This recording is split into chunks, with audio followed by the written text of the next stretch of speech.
بسم اللہ الرحمن الرحیم۔ یہ چار امام ہیں۔ امام ابو حنیفہ، آپ کو بھی ورنہ آپ ہی کو معلوم نہیں ہوگا اور آپ بولیں گے صحیح ہے ہم چاروں کو مانتے ہیں۔ اب وہ پوچھا آپ بتاؤ کون کون سے امام کو مانتے، تو بولے وہ تو سوچا ہی نہیں میں نے ابھی تک۔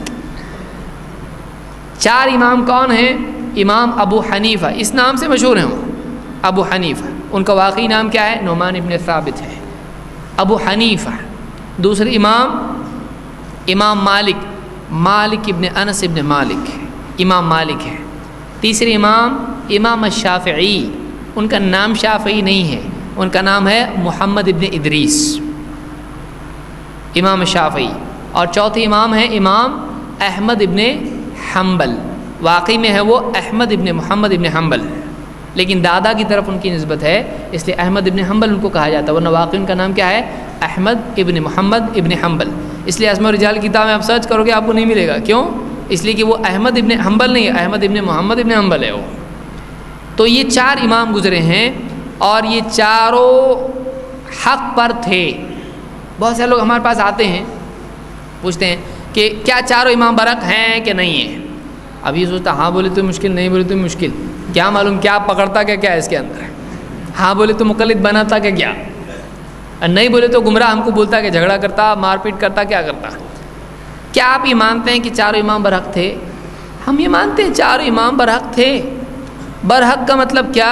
حق پر نہیں تو پھر باطل پر مانتے کیا؟ چاروں امام حق پر تھے یہ ہم مانتے ہیں۔ چاروں امام برحق کا مطلب یہ ہے کہ چاروں کا راستہ حق والا تھا۔ کسی مسئلے میں اگر کوئی خطا ہوئی ہے تو وہ حق پر سے ہٹ جاتے نہیں۔ ایک عالم حق پر ہو، کیا اس سے خطا اجتہادی نہیں ہو سکتی ہے؟ ہو سکتی ہے۔ ایک انسان ہے مثال کے طور پر، کسی مسئلے میں اس سے کوئی علمی خطا ہو جائے، تحقیقی خطا ہو جائے، تو کیا وہ گمراہ ہو جاتا؟ اس سے علمی خطا ہوئی ہے۔ تو ہمارا اعتقاد ہے کہ چاروں امام حق پر تھے کا مطلب یہ ہے یہ اہل حق میں سے تھے، یہ اہل حق میں سے تھے۔ ہاں بعض مسائل میں جو اجتہادی خطا ان سے ہوئی ہے، جس کو خود مقلدین علماء، جن کو علماء وہ مانتے ہیں، تسلیم کرتے ہیں، بڑے بڑے لوگ تسلیم کرتے ہیں ان کو کہ ہاں اس مسئلے میں ان سے خطا ہوئی۔ یہی وجہ ہے کہ آج آپ دیکھیں گے کہ امام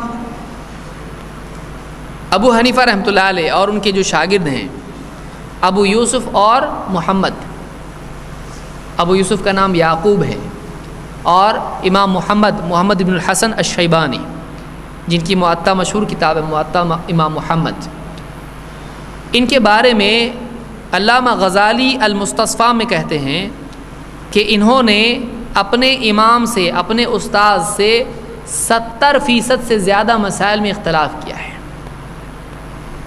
زمین پہ کتنا فیصد پانی ہے؟ زیادہ زمین ہے کہ زیادہ پانی ہے؟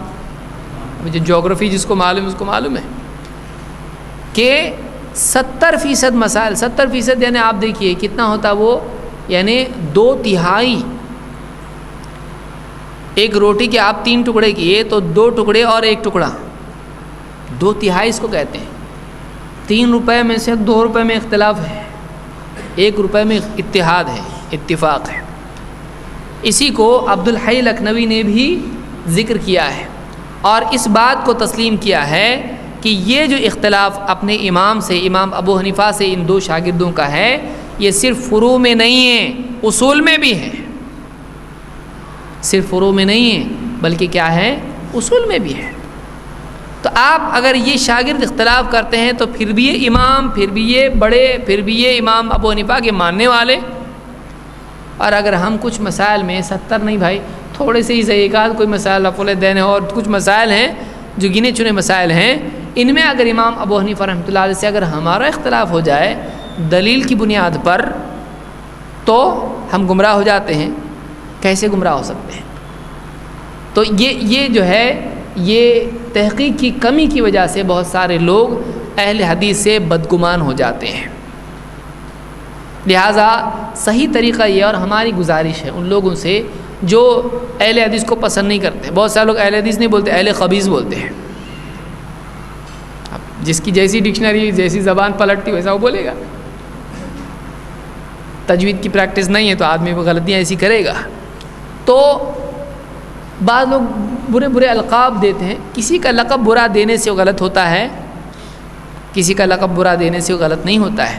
اللہ کے نبی صلی اللہ علیہ وسلم کو لوگ کوئی کاہن کہتا, کوئی شاعر کہتا, کوئی ساحر کہتا, کوئی مجنون کہتا, آپ کو لقب دیے جاتے تھے. لیکن کسی کو برا لقب دینے سے وہ برا نہیں ہو جاتا ہے. برے لقب دے کر کسی کو غلط ثابت کرنا ایک کمزور ترین دلیل ہے, وہ دلیل بولنے کے بھی لائق نہیں ہے. جس کے پاس کوئی دلیل نہیں ہوتی ہے وہ ذلیل کرتا ہے, گالی گلوچ کر کے, برے برے لقب دے کے. وہ دل کی بھڑاس ہے, وہ ثابت کہاں ہوا؟ اگر کورٹ کے اندر اگر کھڑے ہو جائے, کوئی کٹہرے میں کھڑا ہے اور وکیل گندی گندی گالیاں دینا شروع کرے اس کو, جج کیا بولے گا؟ بہت اچھی گالیاں دیا اس نے اور یہ غلط ثابت ہوگا, دو پھانسی اس کو. ابھی کیوں؟ اتنی گالیاں دیا نا اس نے اس کو, اتنے الزامات تہمتیں لگائے نا اس کے اوپر. تہمت لگانے سے کوئی غلط ثابت ہوتا ہے, مجرم ثابت ہوتا ہے, جج بولے گا اس کو پہلے باہر نکالو, یہ لائق نہیں, کیس ایسا لڑتے کیا سیکھا تو اتنے سال؟ اس کو وکیل بولتے. تیرے لیے وکیل رکھنا پڑے گا, ابھی تیرا کیس ہوئے تیرے کو کھڑا کرنا پڑے گا کٹہرے میں. کیا کر رہا تو کورٹ کے رول توڑ رہا. تو یہ طریقہ ہے کسی کو غلط ثابت کرنے کا کہ آپ پورے دل کی بھڑاس اس کے خلاف نکالیں. ایک بھی قرآن کی آیت اس کی تردید میں نہیں, ایک بھی مسئلہ لے کر آپ ثابت نہیں کر رہے کہ دیکھو یہ ایسا بولتے ہیں اور ان کا فلاں کا قول ہے, قرآن کی یہ دلیل ہے, حدیث کی یہ دلیل ہے, اس لیے یہ غلط ہے. آپ مسلمان ہیں, آپ بھی تو نبی کو مانتے نا, کیا ہم ہی مانتے نبی کو؟ آپ کے بھی نبی ہے بھائی, آپ کے بھی نبی ہے. آپ ان کی کچھ دلیلیں ذکر کرو. ادھر ادھر کی باتیں آپ بول رہے سب, کبھی اللہ کی بھی تو بات بیان کرو, کبھی رسول کی بھی بات. آپ کے بھی نبی ہیں, وہ صرف ہمارے ہیں کیا؟ صرف ہم ہی نے ٹھیکہ لے رکھا ہے حدیث بیان کرنے کا؟ آپ بھی تو کبھی بیان کیا کرو, آپ بھی تو ثواب حاصل کرو حدیث بیان کرنے کا. آپ کے لیے نہیں ہے کیا وہ؟ تو کسی کو غلط ثابت کرنے کا یہ طریقہ سب سے کمزور طریقہ ہے کہ اس پر تہمتیں لگائی جائیں, اس کو گالیاں دی جائیں. اللہ کے نبی صلی اللہ علیہ وسلم کا نام کیا ہے؟ محمد. عرب کے مشرکین آپ صلی اللہ علیہ وسلم کی تذلیل کے ارادے سے آپ کو محمد نہیں بولتے تھے. کیا بولتے تھے؟ مذمم. مذمم. محمد کے معنی کیا ہیں؟ تعریف کے لائق, جس کی حمد کی گئی ہو, جس کی مدح کی گئی ہو, جس کی تعریف کی گئی, جو واقعی تعریف کے لائق ہو. اور مشرکین کیا کہتے تھے؟ مذمم. مذمم کس کو کہتے ہیں؟ جس کی مذمت کی گئی ہو, مذمت جس کی برائی بیان کی گئی ہو. تو وہ آپ کا نام ہی ایسا رکھتے تھے جس میں برائی ہے. کسی کا نام بگاڑ کے بولنے سے وہ برا ہوتا ہے. بھئی بچوں کا طریقہ ہے کہ کسی سے جھگڑا ہو جاتا, اس کا نام توڑ مروڑ کے بگاڑ کے پیش کرتے اسکول میں. بچوں کی سے حرکتیں آپ کرو گے, آپ اتنا بڑا کام کر رہے دین کا, دعوت کا, اور آپ اس میں بچوں جیسی حرکتیں کر کے کسی کو غلط ثابت کر رہے. کہاں ہیں آپ؟ ذرا سدھرو, تھوڑا ترقی کرو آپ.